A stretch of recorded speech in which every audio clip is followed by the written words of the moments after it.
La oferta del Departamento de Música, específicamente del de jazz y música caribeña, es una oferta para mí completa. No solamente a nivel de performance, de instrumentos, sino que muchos de los estudiantes aquí que tienen sus inquietudes como componer, arreglar, pues salen con esa experiencia, ¿verdad? De acuerdo al currículo y al programa que se haya confeccionado.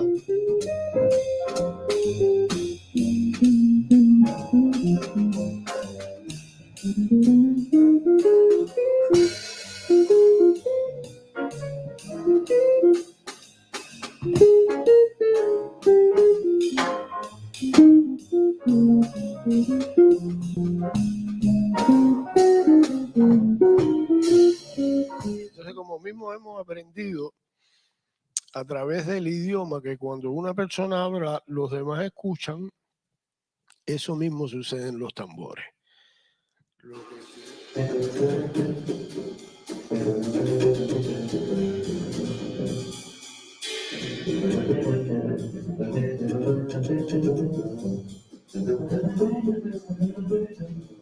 Diferencias en estos cursos, evidentemente, que son bien especializados, que buscan tener y recoger las destrezas que ya han sido identificadas por las principales universidades de Estados Unidos y en Europa, que enseñan igualmente jazz, que se especializan en esto, de modo que el estudiante sale con todas las competencias y con el mismo nivel de ejecución y de conocimiento y de practicidad de esta teoría aplicada, que igual que las otras universidades acreditadas en los Estados Unidos.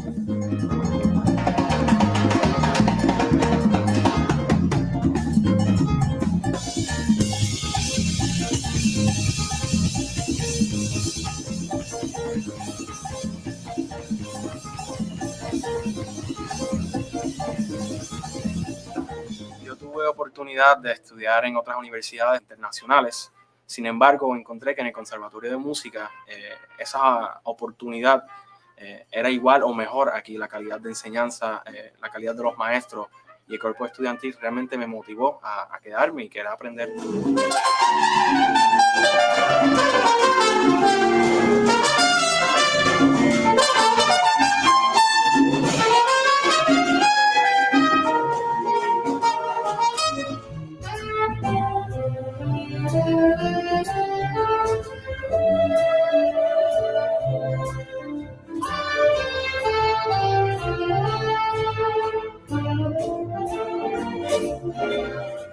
Son varias y múltiples las carreras que se pueden tomar dentro de la música, no solamente como ejecutante, que a veces la percepción, ¿verdad?, que venimos aquí solamente como ejecutante, sino que realmente puede salir con múltiples destrezas para llevar a cabo diferentes de las carreras. Estoy hablando de dentro de la industria, dentro de la producción, dentro del arreglo, múltiples áreas de la música que se pueden llevar a cabo.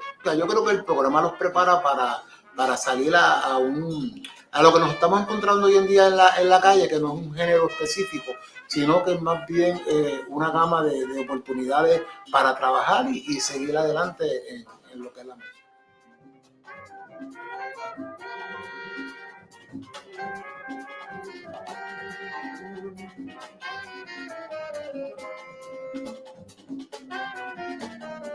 Escriben o hacen música de algún tipo, ¿no?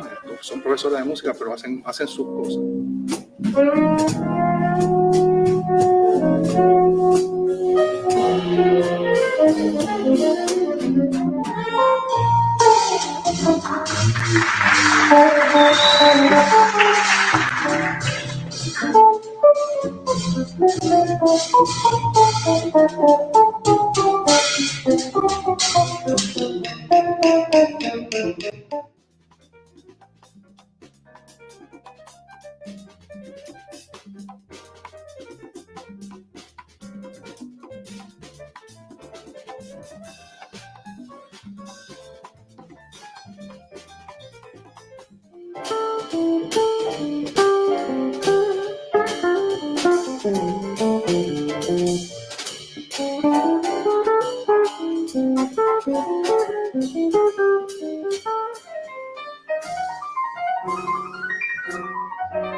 fuerzas en el coro, llegó aquí la Navidad. Bailarán, bailarán, bailarán, bailarán.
Poder mostrar el talento increíble que hay en este país, la calidad de músicos, de artistas que hay en Puerto Rico, que todos los que no hemos vivido en Puerto Rico, como yo, que estuve muchos años viviendo en otros países, admiramos por su cultura. Creo que es tremendo, es muy importante que eso se pueda ver y que la gente venga a través de nuestros conciertos, a través de los festivales, a través de las series, a través de todo lo que se está tratando de hacer con este conservatorio que tiene tanto tiempo de estar dándole música al mundo.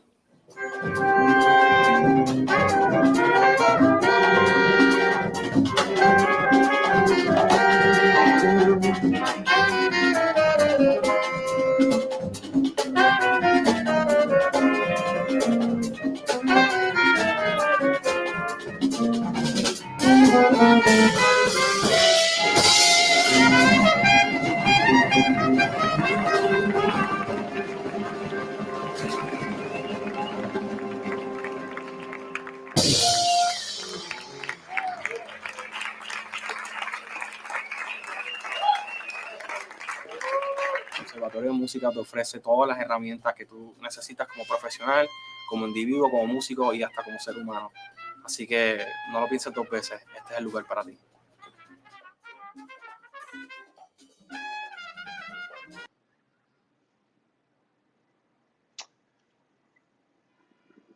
Bienvenido. Damos inicio al 15º Festival de Jazz del Departamento de Jazz y Música Caribeña del Conservatorio de Música de Puerto Rico. Este año, celebrando el Día Internacional del Jazz, decretado por la UNESCO, que será mañana 30 de abril, y queremos festejarlo por todo lo alto con lo que más disfrutamos hacer, nuestro arte. Es cierto que estamos pasando tiempos difíciles, que además de las irreparables pérdidas humanas que han habido, estos tiempos nos han obligado a buscar nuevas formas de hacer las cosas y a no rendirnos. Y en este punto quiero felicitar de todo corazón a los estudiantes del Conservatorio de Música de Puerto Rico, y en particular a nuestros estudiantes del Departamento de Jazz y Música Caribeña, que día a día se esfuerzan por dar el máximo en sus prácticas y ensayos, que ahora son desde sus casas, sin perder el entusiasmo, el amor por sus instrumentos y la fe en que juntos podremos superar esta difícil etapa. No es casualidad que ese sea el espíritu de este género musical que surgió hace más de un siglo y que ha evolucionado, fusionándose con otros ritmos como ninguno, por su capacidad de desconocer elitismos, barreras, dogmas o idiomas. Basado en el respeto hacia la dignidad humana, la tolerancia y la creatividad, el jazz nos enseña a ser mejores artistas y sobre todo, y más importante, mejores seres humanos. Celebremos con nuestros invitados internacionales de lujo, con una facultad de primera y con el talento de nuestros estudiantes, estos 3 días de música y creatividad, de buena improvisación, orgullosos de mostrarle al mundo el enorme talento que hay en esta tierra caribeña. Espero que disfruten. Ahora los vamos a dejar con un increíble baterista, compositor, educador neoyorquino, una de las grandes mentes de estos tiempos, es uno de mis preferidos, con una sólida carrera internacional en el jazz, ganador de importantes premios internacionales, tiene varios discos, es un excelente líder de grupo, además de colaborar con proyectos con Kenny Warner, con Chris Potter, con Emma Castañeda, entre otros. Como educador es profesor de la Universidad de Nueva York y también está en The New School. Es además autor de aclamados libros y videos instruccionales sobre la batería moderna. Los dejo sin más con el maestro Ari Hoenig. Welcome, Ari. Welcome.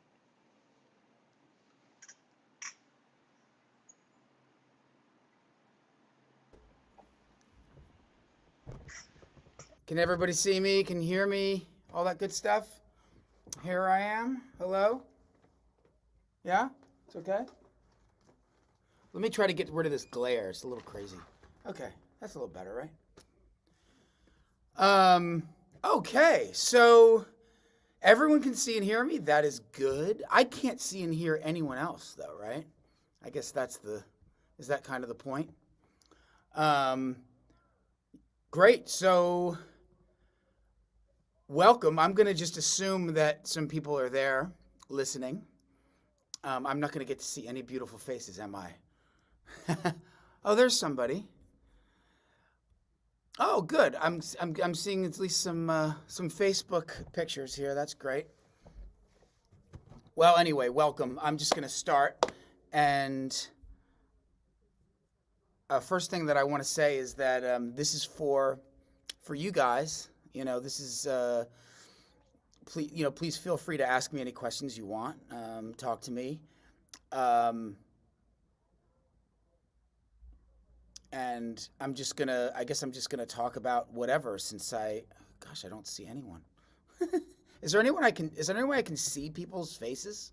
Or is just not how we do it? I'm so used to Zoom where you can see everybody that you're talking to. So now I feel like I'm alone in a box. No, all people is on Facebook. Okay. Well, all right. I can see myself, so I guess that's something. So my name's Ari Hoenig. I don't know how many of you are, familiar with what I do or, my work or anything like that. But I'm primarily a jazz drummer. Originally from Philadelphia, and I've been living in Brooklyn for about a little more than 20 years, 25 years or something like that. I've definitely, I mostly play jazz, and so I'm also a composer. I've led my own bands, quite a few different groups over the years, so I can definitely talk about what it's like, composing, being a band leader, and then obviously, being a drummer. I do a lot with rhythm. I teach rhythm a lot. I actually teach a lot in general. One of the things that I enjoy teaching, and also I end up teaching a lot because I think that it's very useful for students that are not just drum students, but everybody, is teaching about rhythm, teaching about communication, how to communicate with people that are on the bandstand with you. So, for example, if I'm playing with a group, a trio or a quartet or whatever it is, how do you interact with the people that you're playing with? And so a lot of it has to do with how you hear, how you understand and process, the rhythm or the information, the rhythmic information that you're given from, from the other musicians. So this is my approach or my method for teaching rhythm, for teaching communication, and it's basically, it's ear training, but it's rhythmic ear training, and it's called rhythm training. It's something that I've been teaching for many years. It's something that it's a video also on my music masterclass, and that's something that I really, like I said, I enjoy teaching it, and I also think that it's very useful for everyone. And what I could probably do just right now is give you an example of, what I would do with that. So one of my kind of favorite things to do is to practice without the instruments, without the drums, without whatever instruments you play. And the way that I do that is by clapping rhythm and singing a melody. So I really very often incorporate a melody, incorporate a song into my practicing. So, for example, let's take a song. I would hope the song that everybody would know. I'm not really sure what that is, but I'm gonna take a song that I think that you'll probably know, because I think that there's a lot of jazz students here. So if I took something like "Now Is the Time," you know that one? Ba-da, ba-da, ba-da. I could even play it a little bit on the drums here. Here are the drums. Now is the time. It goes ba-da-da-da, ba-da, ba-da-da-da, ba-da, ba-da-da-da, ba-da-da-da, ba-da-da-da, ba-da, ba-da-ba-da, ba-da, ba-ba-da, ba-da, ba-ba-da, ba-da, ba-da, ba-da, ba-da, ba-da, ba-ba-da, ba-da, ba-ba-ba-da-da, ba-ba-da, ba-ba.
Right?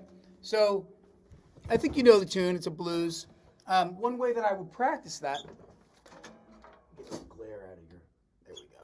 Is that better? No, it's not better. Hold on a second. So glary. Let's see. That's probably a little better. Okay. Yeah? No? That's terrible.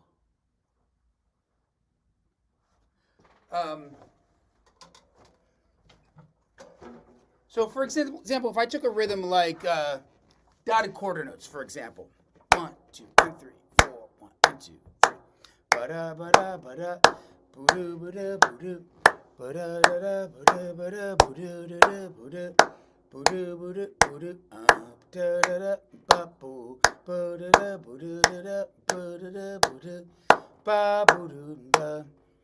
Ba boo ba doo da ba boo doo ba boo boo doo doo doo boo doo boo doo boo doo boo doo boo doo boo doo boo doo boo da boo doo boo da boo doo boo doo boo doo boo doo bo doo doo doo boo doo boo boo boo da boo doo boo da boo doo boo da boo doo ba boo doo ba ba boo ba doo da ba da ba boo 3 4 and 1 2 3 4. Right, so then that's how you can master that kind of a rhythm. It's a polyrhythm. It goes over the bar line. The way that I would, suggest practicing it is like that, by singing a melody that you know, and then clapping the rhythm as you do it.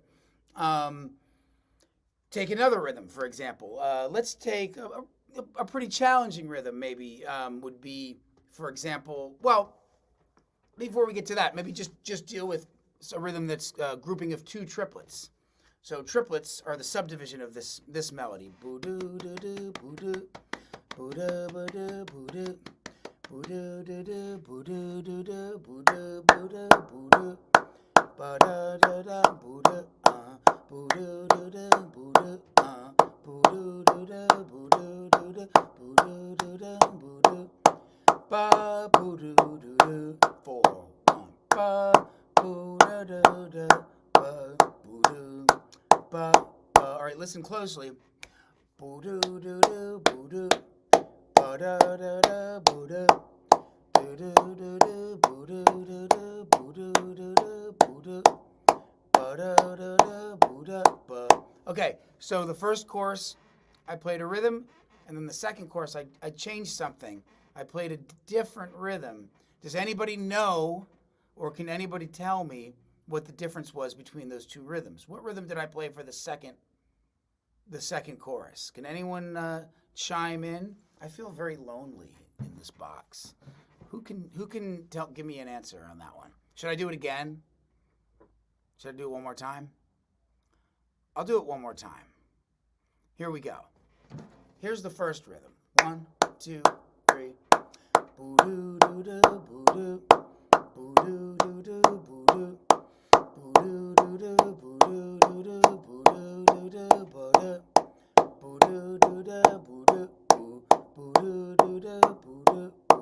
Boo doo doo doo boo doo doo doo boo doo doo doo boo doo. Ba boo doo doo doo. Ba boo boo doo doo doo boo doo. Ba ba. Here's the next one. Ba da da da ba da. Ba da da da da da. Come on, Joshua. Boo doo doo doo da da da da. Doo doo doo doo boo doo. What's the difference? Boo doo doo doo boo doo boo. Boo doo doo doo boo doo. Boo doo doo doo boo doo doo doo. Doo doo doo doo doo doo. Show me some love, people. Boo doo doo. 4 1 ba da da da da ga boo da ba ga. Right. Ba da. Yes. It is quarter note triplets. Which one was quarter note triplets? First chorus, second chorus, both, neither? Was there a difference between the first and second chorus? Were they both the same thing, or were they different? And if they were different, what was the difference? I like to be able to, here we go. First chorus started 1, second chorus started on 1, second chorus started on 2. That's correct. You could certainly hear it that way. It's quarter note triplets, right? Starting on 1. You could hear it starting on 2. You could also, the way that I'm thinking about it is I displace it by 1 triplet note. So I'm actually thinking about it starting on the and of 4 or on the second triplet of 1. But it's the same thing. You can certainly hear it starting on 2. But it is a different rhythm. It's what I call a displacement. So it's quarter note triplets, but it's displaced, right? So displacing is one of the tools that I use to be able to access both, but displaced by a beat. Yeah, they're both quarter note triplets, right? Thank you for the participation. I appreciate it. So that's a technique that I use a lot, is displacement, and I use it to be able to access other rhythms that I haven't accessed yet, and also to be able to start rhythms that are not on 1. And it's really important not to always start things on 1 all the time, because it sounds kind of like, I feel like in a box, right? Like nothing. It's like you don't have a lot of options, right? You only have to start everything on 1, and it just ends up sounding really corny. If you can displace things and hear them as different rhythms, then you're going to have a lot more vocabulary to choose from, and therefore you can be a lot more musical with your choices. So I'll give you another example of that right now. We just did the rhythm quarter note triplets. We said that. And another name for quarter note triplets is groupings of 2 triplets. That means that the triplets are accented and grouped in groups of 2. In other words, 1 triplet, 2 triplet, 3 triplet, 4 triplet, 1 2 1 2 1 2 1 2 1 2 1 2 1 2 3 4. That's why they're quarter note triplet, or that's why they're groupings of 2. So to access other rhythms within the triplet subdivision, we'll try different groupings. So what if we grouped the triplets in groupings of 3? What would happen then? Would you get another rhythm like quarter note triplets? What would it be? What rhythm would be triplets grouped in 3s? Anyone want to chime in on this? I'll give you guys a second to reply. Triplets grouped in 3s. What would that be? What rhythm? That means you're accenting every 3 triplets. Well, we have a name for that, and it's called quarter notes, because you'd start on beat 1, or you'd start on the beat, it would be quarter notes, right? Make sense? Quarter notes, triplets grouped in 3s. Now, quarter notes is a pretty straightforward rhythm that I would expect all of you to be quite familiar with. I'm not going to demonstrate what quarter note sounds like singing the melody, because I think that's going to be pretty easy for all of you. But as soon as you displace the quarter notes or the groupings of 3, you're going to get some other rhythms through displacing them. Does anybody know what you could call the other rhythms that you can kind of derive from displacing quarter notes or groupings of 3? What other rhythms could kind of come from that? Does anybody know this? Well, put it this way: if you have boo doo doo doo boo doo 3 1 2 3 boo doo doo boo doo doo doo doo doo boo doo doo, right? 1 2 3 1 2 3. What if you displace it? Boo doo doo doo 1 2 3 1 2 3 doo doo doo boo doo boo boo doo doo doo boo doo doo doo boo doo doo doo boo doo ba boo doo doo doo 4 1 ba ba da da ba ba boo doo ba ba 3 4 1 2 3 4 1 2 3 4 1 2 3 4 1 2 3 4 boo doo doo doo boo doo boo doo doo doo boo doo ba da ba da boo doo doo doo boo doo doo doo doo doo boo doo.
So that was just kind of an example of how you know I might play that rhythm. That's again quarter notes displaced, starting on the second note of the triplet, or every second note of the triplet is played there.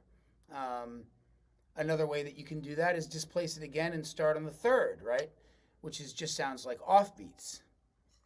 It sounds like this. Boo doo doo doo boo doo boo doo doo doo boo doo boo doo doo doo boo doo doo doo. 1, 2, 3, 4. Boo doo boo doo boo doo boo doo doo doo boo doo boo doo doo doo boo doo boo doo boo doo doo doo.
So that's the same kind of idea where I'm really accenting or emphasizing the third note of the triplet. Okay, I was just kind of slowing it down so that you could really feel that third note of the triplet. But obviously, you can do that at any tempo that you're going to play the song. Hopefully, some of you know that song. Does anybody know the name of the song that I'm singing?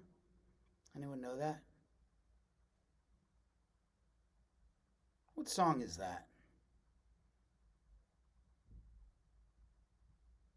I'll tell you at the end, so give you plenty of time to write your answers.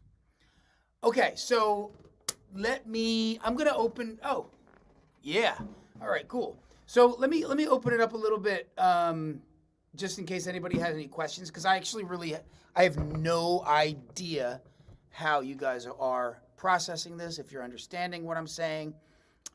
If not, or you want me to go over something else, or does anybody have any questions? Oh, nice. Yes, now is the time, or now it's the time. Well, I'll take it. I'll take it. Now is the time. It's close. Yeah. That's the tune. It's Charlie Parker Blues. Now's the time. Now's the time. Now is the time. Yeah. Good. Excellent. So, any questions? Any questions for me about any of this stuff so far? Cool. Okay. So, is that pretty understandable? I guess then for most people, is that easy? Is that too easy? Should we get a little more brainiac here? Yeah. I don't know. We can get a little more brainiac if you guys want, or not. After groupings of 3, I would just keep going up. I would go to groupings of 4. Groupings of 4. So with groupings of 4, does anyone know how many rhythms that you can access through grouping triplets in 4? So if you start on 1, that creates 1 rhythm, right? But then there's other places that you can start in the beat too. And you can access different rhythms by displacing this grouping of 4. By the way, this half note is what it's called. It's called half note triplets. That's what the rhythm is called when you group triplets in groupings of 4. Half note triplets. It sounds like this. 1, 2, a 1, 2, 3, 4. Boo doo doo doo boo doo.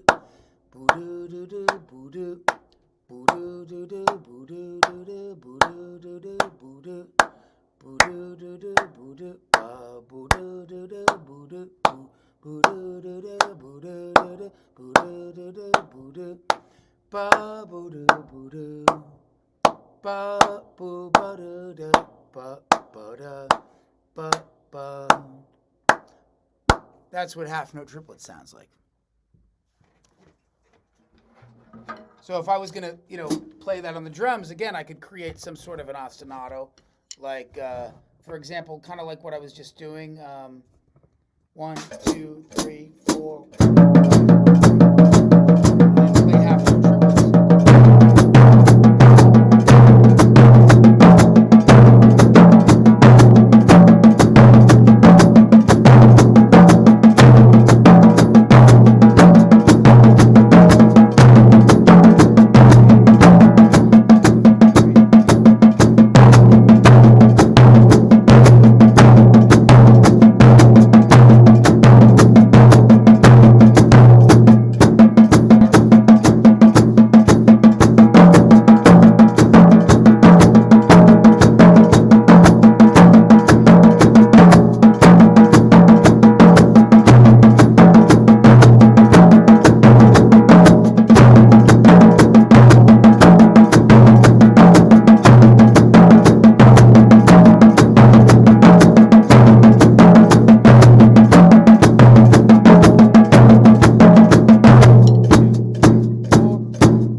That is some examples of half note triplets. That's what I was playing. I was playing the half note triplets with my right hand, actually, and then with my bass drum and snare drum. I was just keeping the quarter notes, right?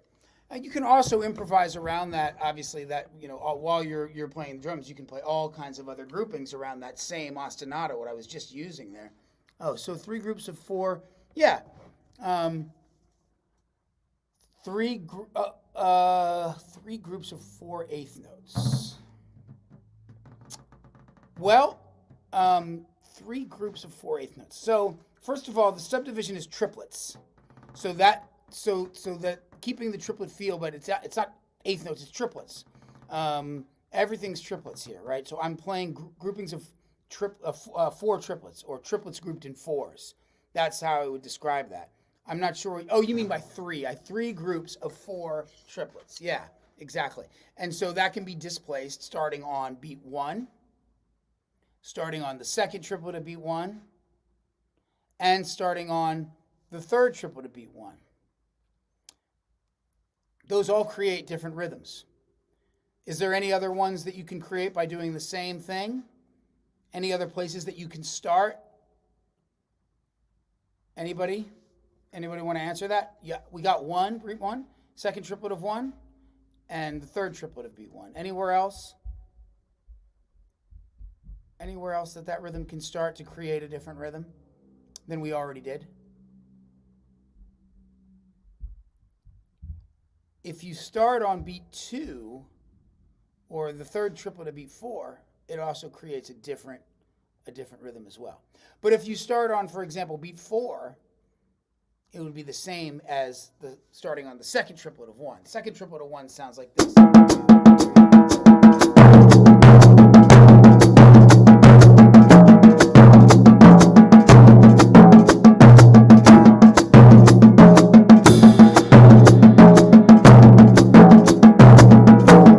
See how you can start it on either hearing it starting on 4 or starting on the second triplet of 1.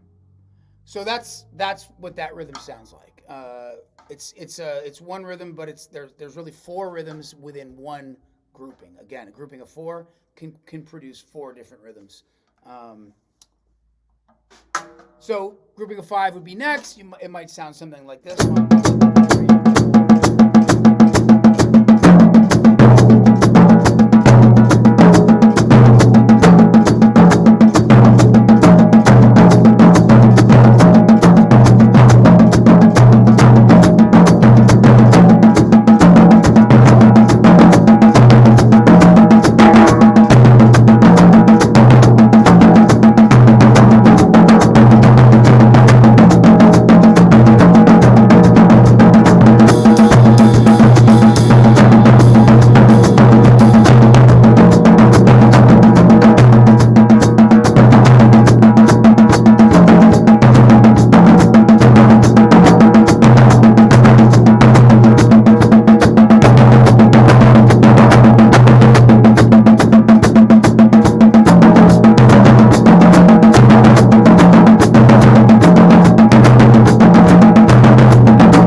Groupings of 5 triplets.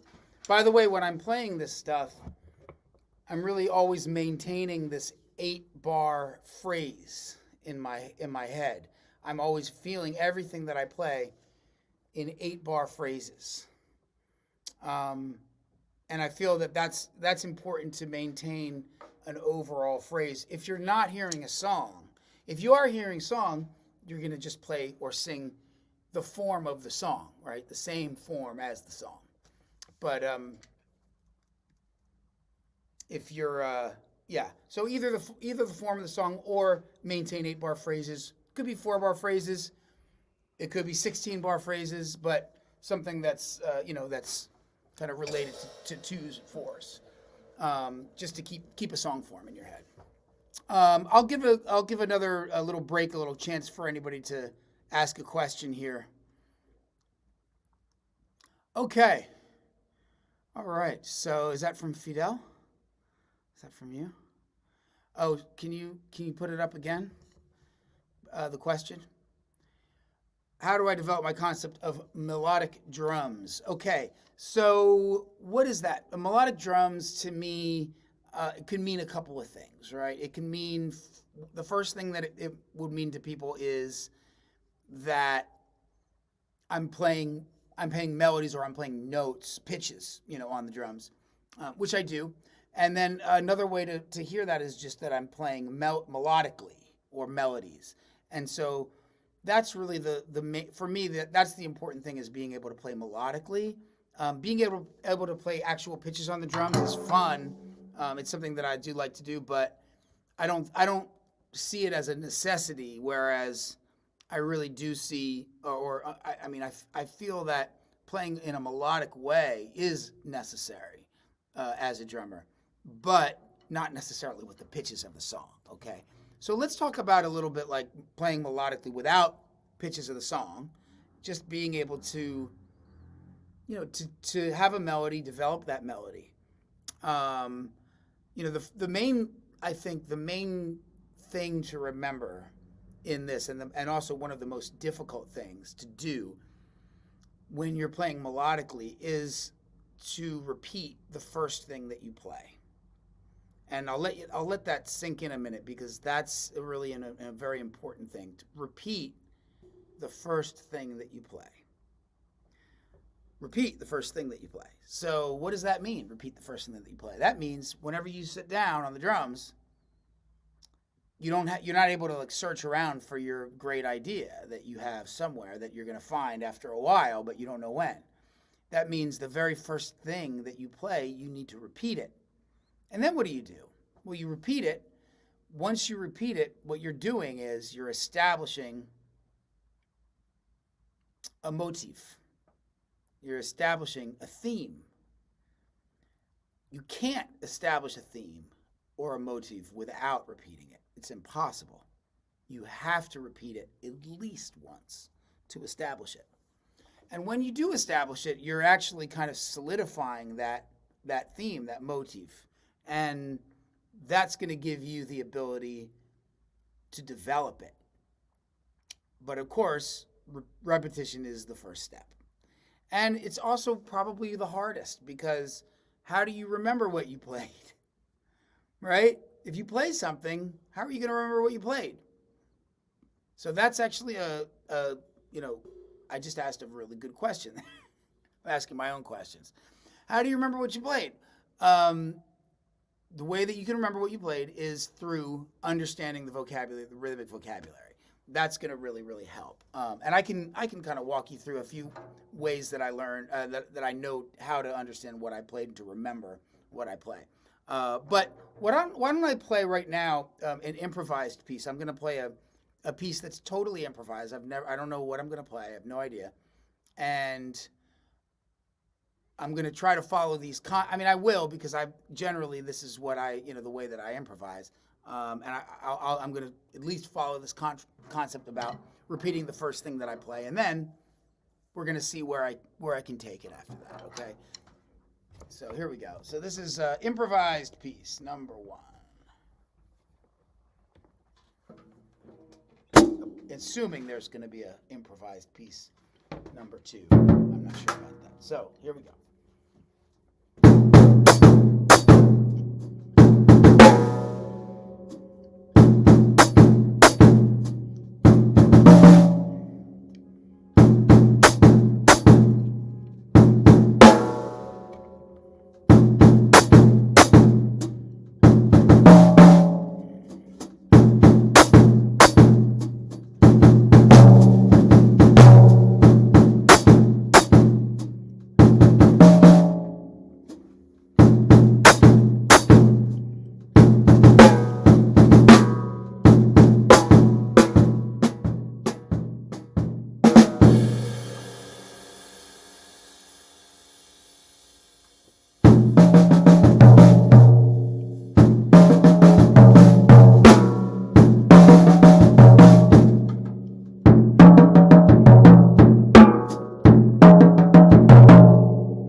So you could probably hear there was a lot of repetition going on there. You know, I didn't necessarily come back to a lot of ideas, but everything that I played, when I introduced a new idea, I had, you know, repeated something. So that's what I consider to be melodic drumming. This idea of establishing a melody, establishing a motif. So that's what I would, you know, that's the general idea. I could get into, you know, talking about pitches as well. I wasn't really totally clear on the question, but I can play some pitches, some songs. Is that would you like to hear some of that? Ask about how I'm getting some of the pitches that I'm getting out of the drums. I might have to tune them a little bit. Let me see. Let me just I'm gonna grab a drum key. 1 second.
All right, sorry about that for the delay.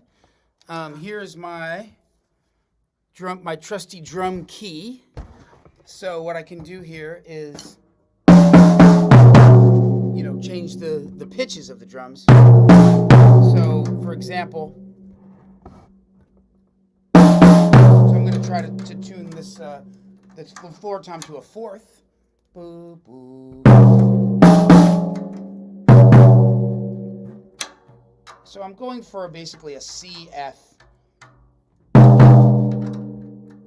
here. That's not working very well, unfortunately. Okay, that's better.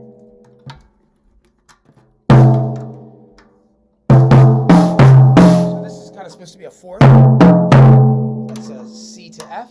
And so this is an A. So one of the, you know, some different songs that I can play. I'll play something that I think you know.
you know, you can hear some of the melodies there that I'm playing, probably some songs that you've heard before. How do you control the tensions between the stick and the drum head, and how that affects the clarity of pitches on the drums? Okay, good question. I will explain that. So there are mainly 3 ways that I change the pitches of the heads, all by changing the tension of the heads, right? So one of the ways, this is the slowest way, but the kind of the most accurate as far as the pitch is concerned, is with my elbow. So, for example,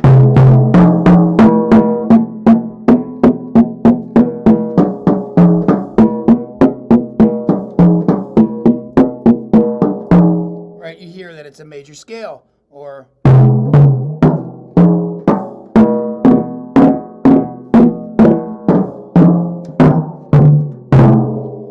so that's the most accurate way as far as getting what I consider to be a nice sound out of the drums.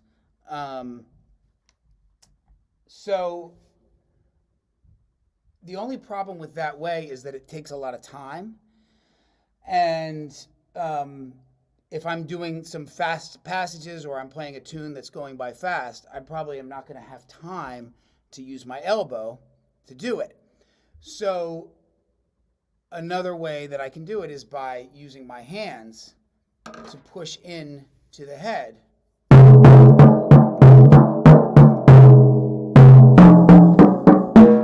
for example,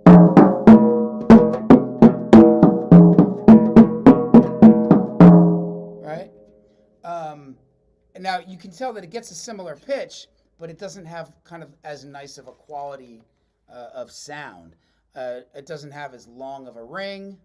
You know, the difference between, if I want to play, for example, if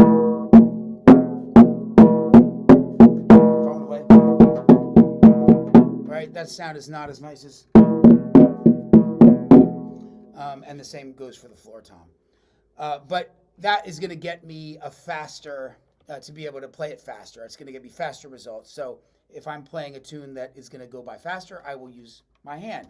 And the last way that I use, which is, I would say, the least preferred as far as sound or quality of sound, it also has a very limited range, but it also has the most in terms of speed, right? So what if I really need to be able to play something fast, then I can use this technique, and that's what is pressing into the head with the stick.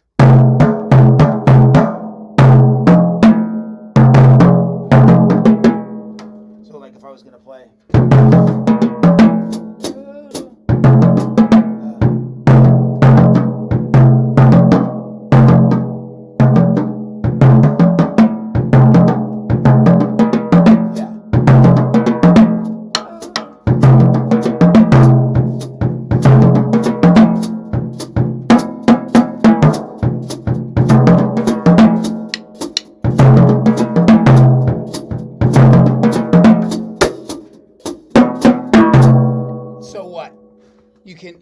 you can kind of hear it. I'm not really playing the pitches of the melody, but the phrasing is there. So this is a good technique to use for phrasing. I was using it, I think, for Now Is the Time.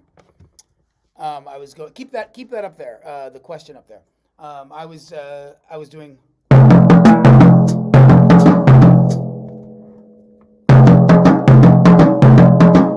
And I'm using this to press in to the drum, and this technique, when I'm pressing into the drum, I'm not really able to go up more than a major second. I can go up probably a half step and a major second, but I can't go up any higher than that. When I'm using my hand or when I'm using my elbow, I can go up more like a minor third or a major third. So the range increases, right? But pressing the stick into the drum, it's not going to get me a lot of range. But those are the 3 ways that I am able to change the pitches of the drums. I'm going to look at Joshua's question here. Joshua says, after repetition, what melodic tools, like dynamics moving the melody around the metric scale, what melodic tools do you prefer when developing your solo?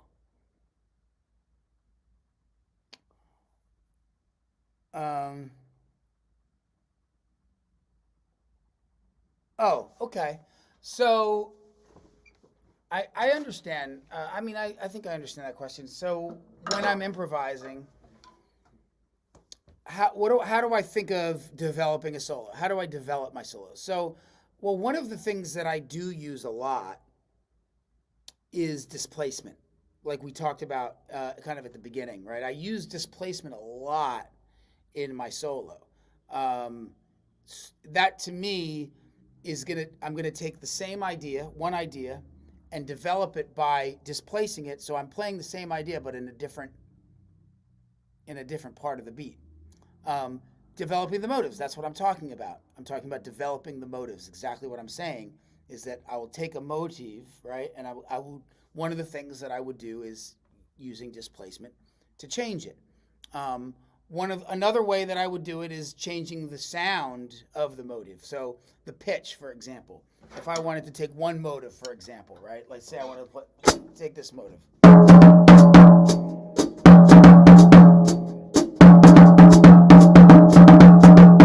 And that's it, right?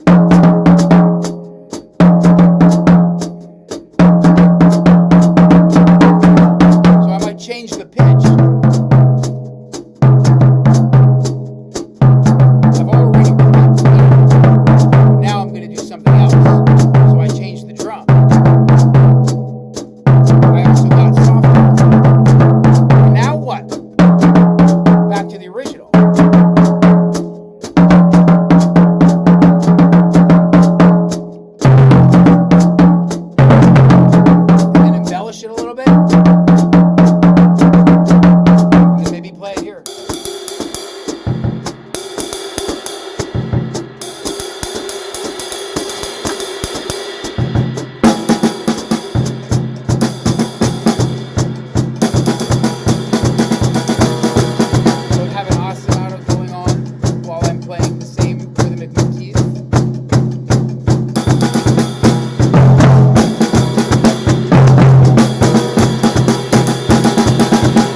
Example, I started with 1, 2, 3, 4. Right? But if you're hearing 1, 2, 3, 4, 1. 1, 2, 3, 4, 1.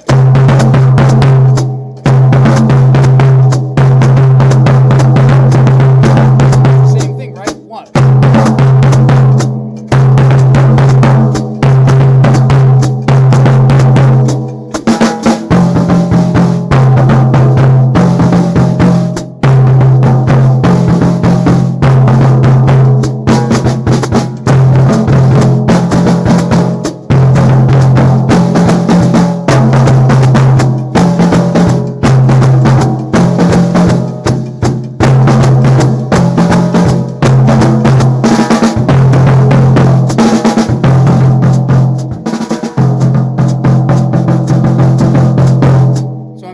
Displacement to develop the solo. That's what I'm doing. I'm starting that motif, that idea, right, that melodic idea, not on 1. I started it on 2. And another thing that I did with it is I started it and then I made it into a grouping of 9 instead of a grouping of 16. Instead of ... 1, 2, 3, 4, 5, 6, 7, 8, 9, 10, 11, 12, 13, right? I played ...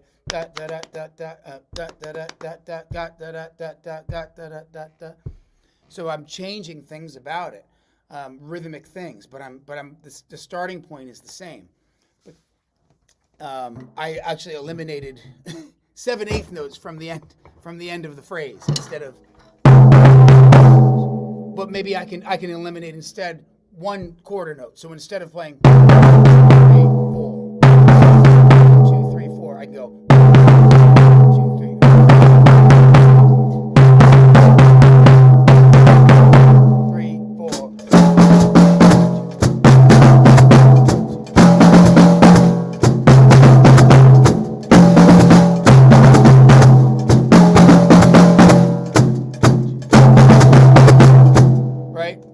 So, da da da da da da da.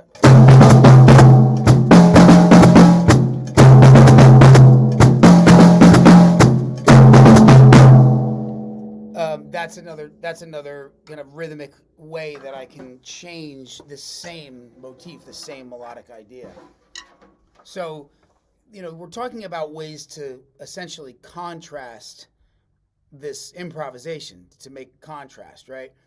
But contrast is you still want to be able to stick to a theme, to stick to one idea, but you want to be able to change it enough to keep it interesting. Dynamics is a huge, huge part of that. Maybe the most important even, because you could even do something as simple as this.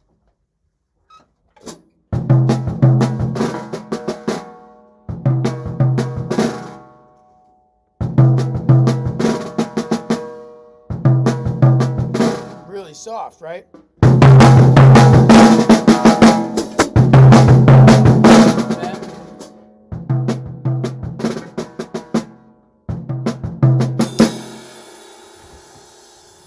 So I just played a form that was an AAB form, and could anybody notice the difference in the B to the A? This is the A section. I'm going to do it again. I can't remember what I played. I'm going to try it. 1, 2, 3.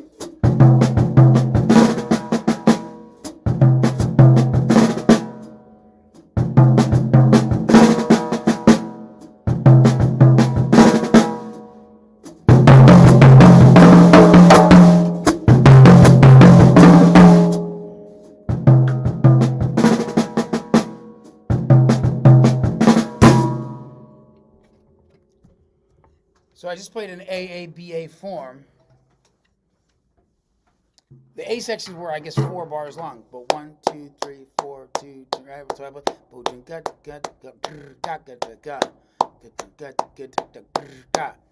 That was an A section. Sorry, that was half of the A section. It was just this repetitive idea, and the only difference between the B section and the A section was the dynamics. And I played, instead of the snare drum, I played the small tom. But everything else stayed the same rhythm, the same melodic idea. It was just the dynamics and then just changing the snare to the small tom that made that whole difference. But it managed to sound musical, and the reason that it sounded musical is because it maintained that same continuity.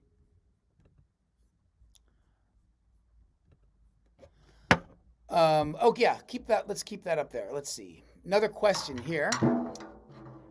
How do you share your time between songwriting, education, your career as a drummer, and getting gigs? Okay, so when you say education, you talking about me teaching? I guess. Yeah, so these are all things that I do. I mean, you're assuming from this that, the things that I actually do in reality, in real life, have nothing to do with any of those things. They have to do with taking care of my 2 kids.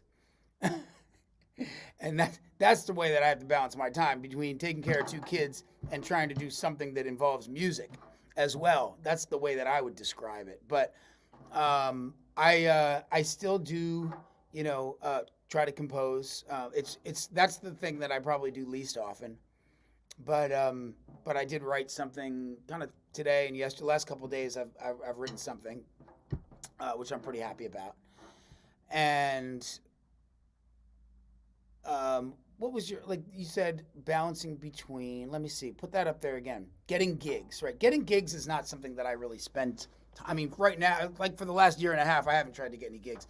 And even in general, I don't really try to get gigs. I when they fall into my lap, it's nice. But if somebody writes me about a festival or something like that, and I'll reply. But I don't really make a conscious effort to pursue getting gigs. It's just not really worth my time usually.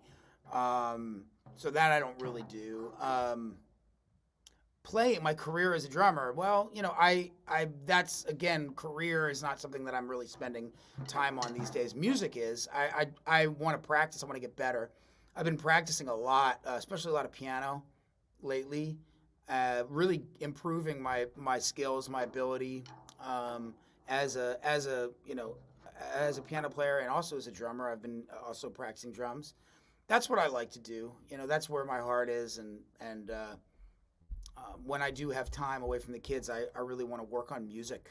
I want to work on improving my playing. That's what makes me okay with day to day. If I was going to concentrate just on my career, I don't think I'd be very happy. So yeah, that's not really something that I do. There was one other thing in there too, and I can't remember what it was. And that question, but it's gone now. I don't see it anymore. So that's what I remember it saying, though. But yes, it's true. Balancing time is definitely I think I'm really convinced, especially the older that I get, that the key to success and happiness is good time management and good organization. And that's probably hitting home to a lot of you, but that's what's behind it. Time management is so important, because otherwise you're wasting so much time every single day doing things that aren't going to help you. And so, being aware of that and being able to control your time, what you do, and make it, benefit you, making it what you want to do. And then just general organization could be like, knowing where to find something so you're not looking for an hour for something every time you need it, putting it in the same place so that you know where to find it, like that kind of stuff. On the computer, it could be, putting something in a certain file so you know where to find it. I mean, you can search, obviously, but just being organized in general is going to save you a lot of time. So if you're just, so if your life is organized, you're going to be able to manage your time better. They're really related in that way. So I am pretty convinced that that's really something that's very, very important, not just for your career and not just for your, for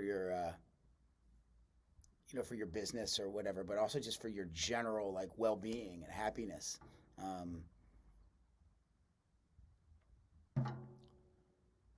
I think we can open this to some questions, other questions too, because see who else is still out there. I'm happy to play some more as well, by the way, if you want. Good to play some more music. I can show you, some stuff that I'm working on too, if you want.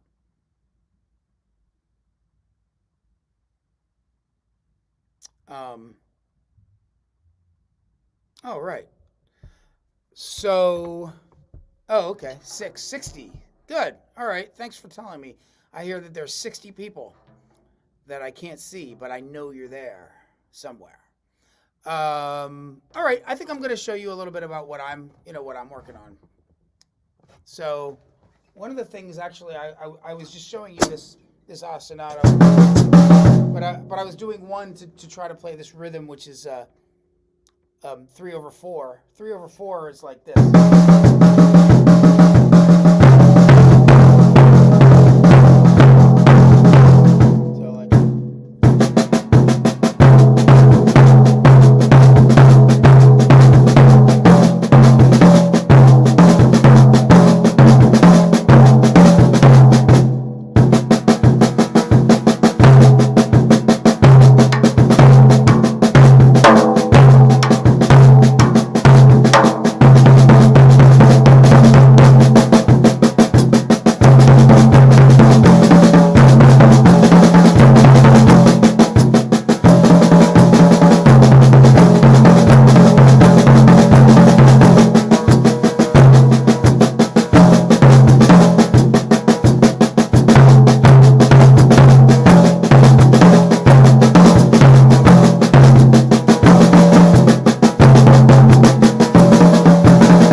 It's 3/4, but it's quite fast, right? So if I was going to slow that down.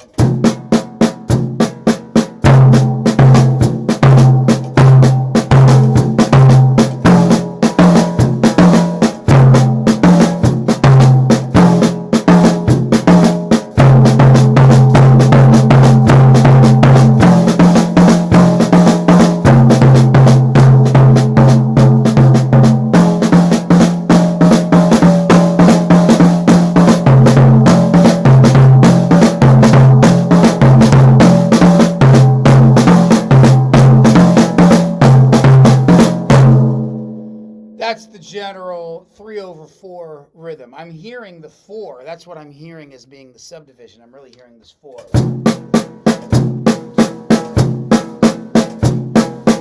And I'm putting the triplets over that.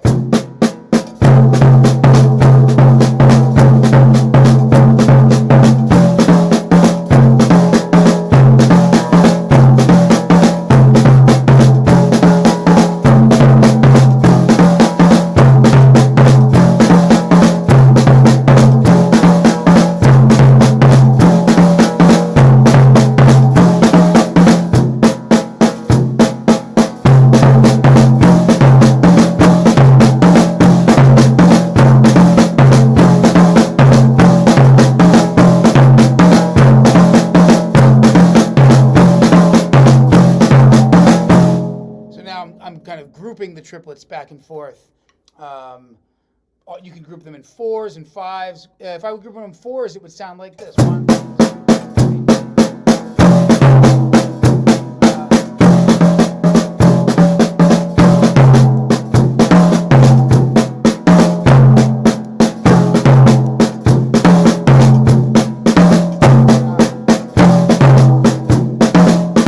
Sorry, that's a work in progress. That's why I'm saying what I'm working on.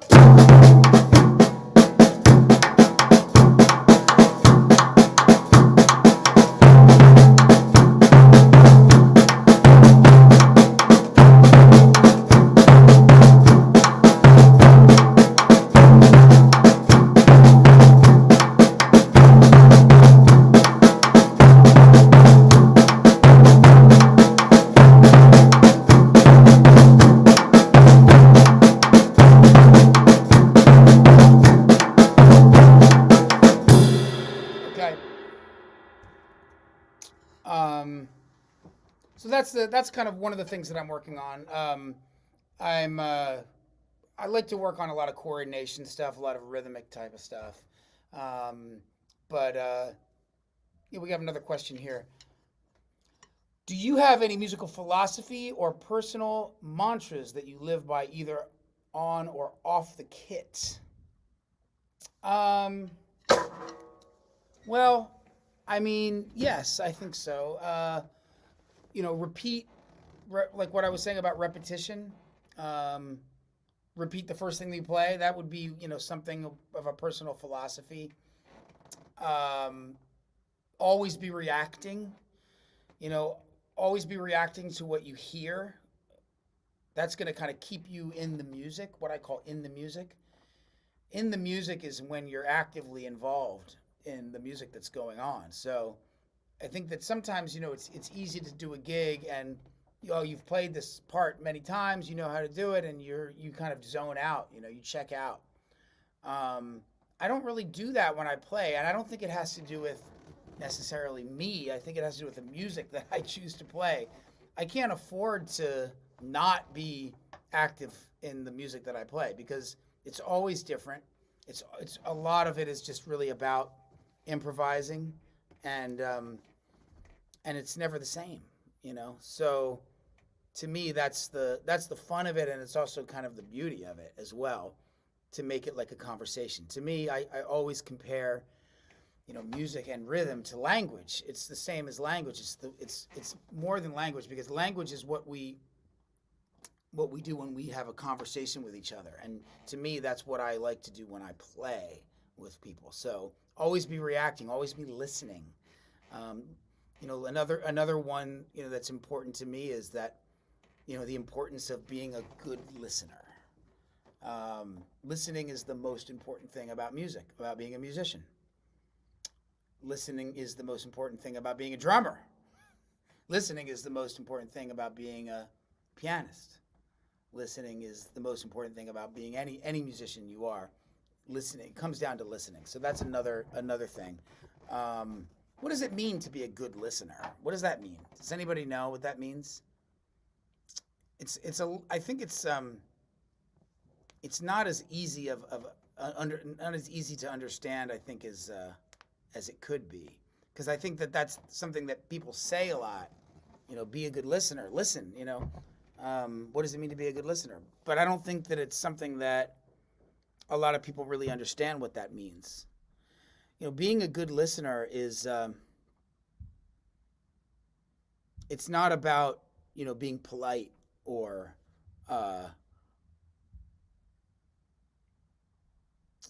not expressing your own ideas. Or in other words, like being a good listener is not to say that you shouldn't be talking while you're listening, but being a good listener is understanding, having the skill, and it is a skill to be a good listener. It doesn't have to do with your mindset. It doesn't have to do with your personality. It's a skill. It's only a skill. And to have the skill to be able to process what you're hearing and understand it.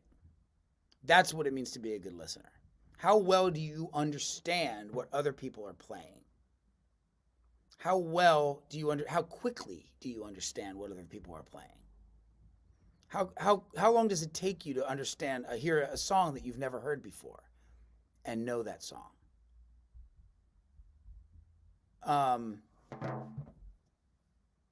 That's what I think being a good listener. So it's a skill, like I said, it's a skill that you can develop, that you can get better at. That's my whole thing with rhythm training, is developing that listening skill, and just being, getting better at it so that you can be more kind of attentive and more useful as a player, because the more that you understand, the better, the more musical that you will play, the more musical that, choices that you're going to make. Sometimes it also has to do with timing too, with time. So if you're listening to, let's say there's 3 other people playing besides you, and everybody's playing in a slightly different phrasing, maybe even let's say you're playing with a guitarist and a bass player and a sax player, and the guitarist is playing really rushy and the sax player is playing, on the beat or something, and the bass player is playing behind the beat. Everybody's playing in a different place. You need to be able to understand that that's happening, and you need to be able to put your beat right in the middle of everybody and draw them in to you, to where your time is. You need to be able to do that by understanding where everybody else is playing and then making the musical choice, to put your beat in the middle. I saw a question flash up there and then it just disappeared. Oh, there we go. Well, listening carefully to be able to respond with intelligence. Now, listening carefully, I mean, it's not even really listening carefully. It's just, again, it's a skill. It's not to anything to do with personality or not being attentive enough, not being, focused enough. Nothing to do with that.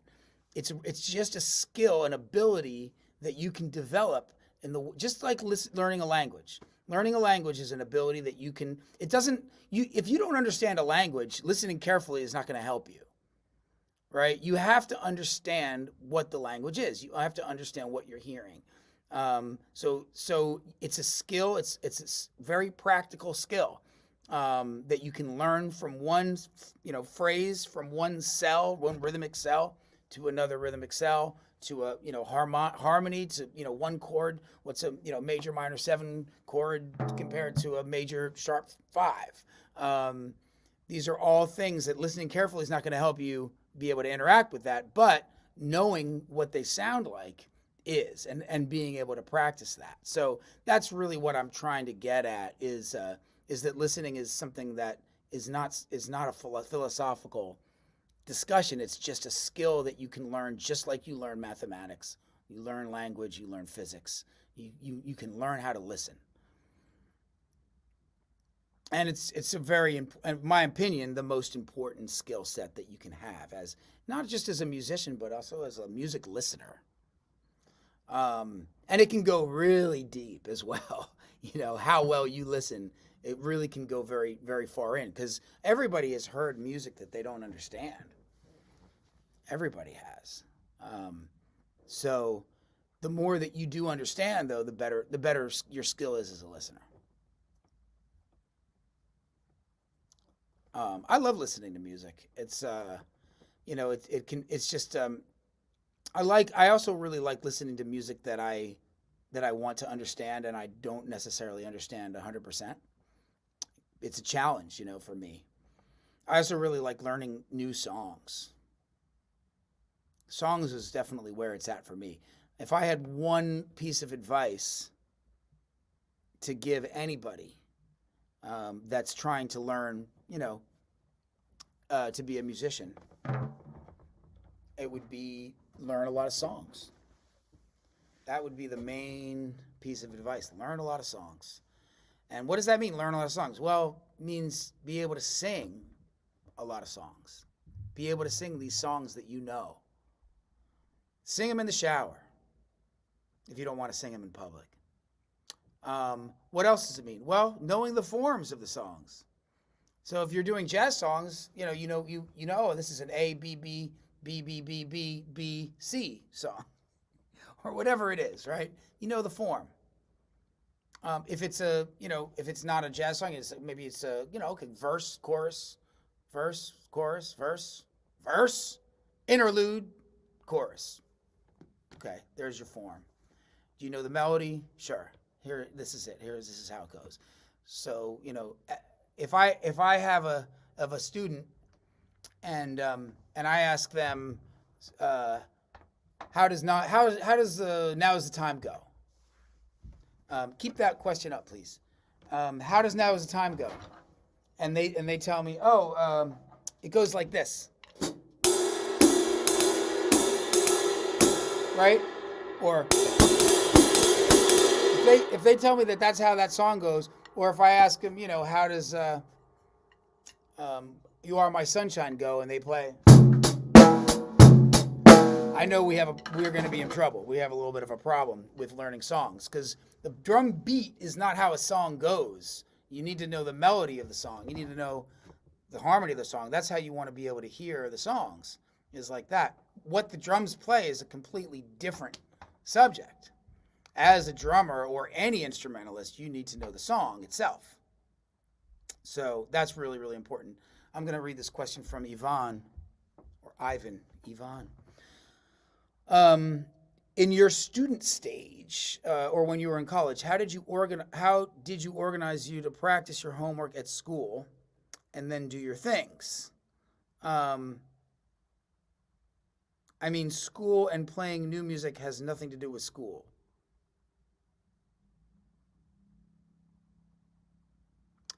So I think I understand. So basically, what you're separating school tasks or school duties, classes, right, with outside things that are outside of school, like gigs, maybe, or sessions, right? Those kind of things. I already got a song out of school. I want to play a song I hear on the radio, or even a band. I already got a song out of school.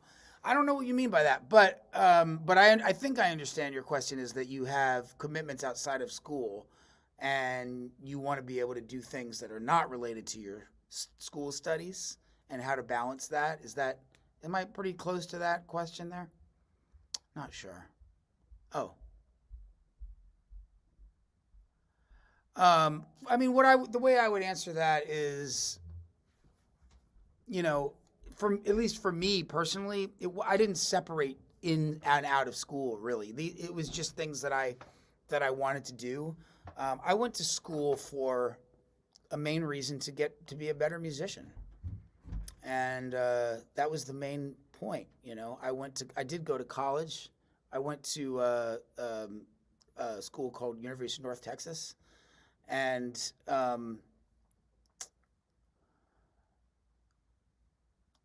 so it was all just to be a better musician. That was the idea. I geared my time around that. And if I had something in school that was going to do that for me, then I would take that class. And if I had something outside of school that was going to do that for me, then I did that. But I didn't give school a priority for the degree. I used it to do what I wanted it to do for me. So hopefully that answers your question, Yvonne. You should use school as a tool for you, for what you want to do. That's why you're there. You know, it should do something for you. It should give to you. It should teach you what you want to learn. You know, don't feel like you have to serve the school, but the school needs to serve you, your wishes.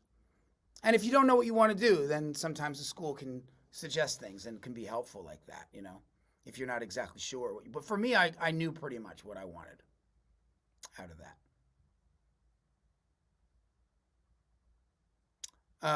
Yeah, maybe I'll play a little. Any other questions? Okay. Oh, yeah, definitely. Yeah, pleasure. Pleasure. Not a problem.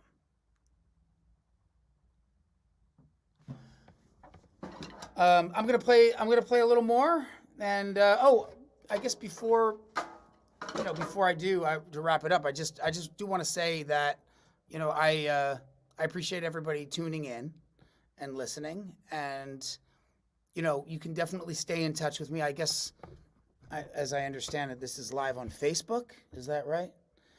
So you can certainly, you know, be on my Facebook page, follow me or whatever, be in touch with me. I love to hear from you, because I really don't know who was here. I have no record of you. So maybe just throw me a like, Ari Hoenig, and also my website, Instagram, all that stuff works. I do a site called Patreon where I release, you know, educational videos or tutorial videos 3 times a month, and that's something that, you know, that I love doing. It keeps me busy. But if you want to check that out and follow that, that would be much appreciated, and it would be definitely a way we could talk and stay in touch. You can definitely find more info about me and about Patreon on my website there, which is arihoenig.com. Good way to find out. And do we have any song requests for a last song? Anybody want to request a song? I know that's a funny thing to ask, but I just thought I'd give myself a little bit of a challenge to play something I've never played before. I can't really guarantee that it's going to sound much like that.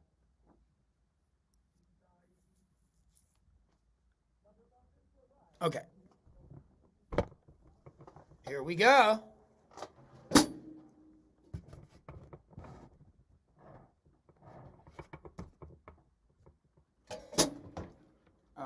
Hero.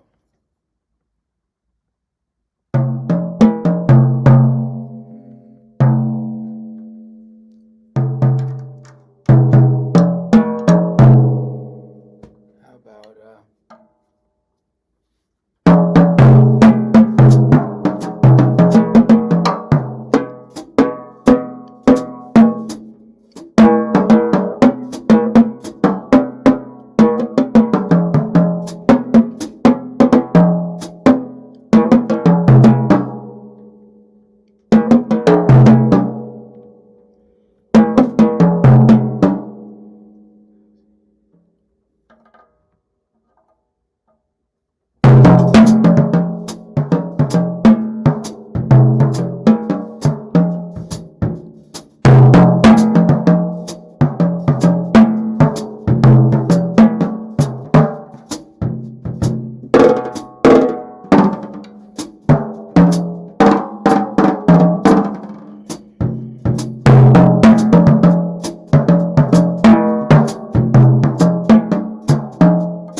Thank you, everybody.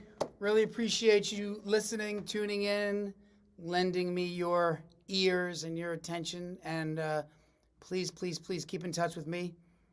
Tell me what you're doing. Just reach out and say hi. Say, hey, I was at the master class. We'd love that. Thank you, Fidel, for having me, for inviting me to this wonderful thing. Now I see your beautiful face.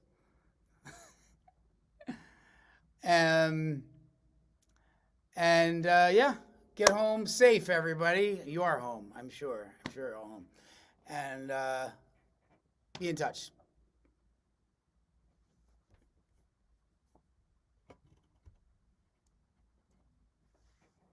I don't hear you, Fidel. I don't hear you. You're muted, I think.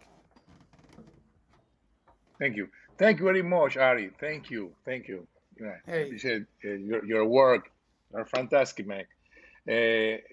Muchísimas gracias. Es un tremendo honor haber tenido aquí a maestro Ari Hoenig con todos estos conceptos que sí son bien revolucionarios y bien avanzados, y creo que esa es la idea de aprender cosas nuevas y de tener muchas posibilidades. Gracias. Thank you, Ari. Thank you very much.